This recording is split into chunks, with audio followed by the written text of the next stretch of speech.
La zone de libre-échange d'Afrique continentale s'est ouverte l'an dernier sur fond d'optimisme en raison des retombées dont pourrait bénéficier le continent.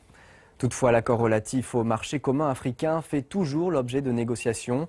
Il devrait rendre possible la connexion des 54 États africains pour assouplir les échanges commerciaux et la libre circulation des biens, des services et des personnes dans la région. La zone de libre-échange d'Afrique continentale met en reflet une ambition à long terme des dirigeants africains. C'est en Égypte qu'a eu lieu la signature de la doctrine pouvant aboutir à l'unification en 2015 des trois blocs économiques du continent africain. Mais il reste encore de nombreux défis à relever pour que ce projet ambitieux voie le jour. Comme nous manquons de réseaux reliant d'est à l'ouest les pays d'Afrique et le continent, il nous faut les créer. Aéroports et lignes de chemin de fer peuvent être réalisés. Nous devrions utiliser le Nil pour relier 9 pays africains. Il faut que l'on prépare les infrastructures. Il est inimaginable que dans les pays africains dont les ressources sont infinies, les échanges commerciaux du continent n'atteignent que 10%, alors que ceux avec l'Europe représentent 50% du commerce africain total. L'Afrique possède en effet un fort potentiel. Sur ce continent, la croissance économique est plus forte que sur n'importe quel autre continent de la planète.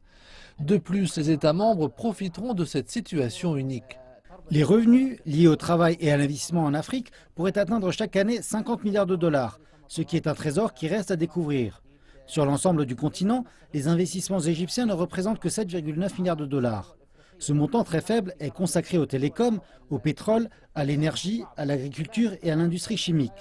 Par exemple, si notre secteur privé investissait dans l'agriculture en Afrique, et en particulier au Soudan, en Éthiopie ou au Soudan du Sud, et en prenant en compte les conditions de travail en Afrique, les retombées seraient énormes. Les chefs d'État africains, tout comme les acteurs de l'industrie, se retrouveront ce week-end en Égypte.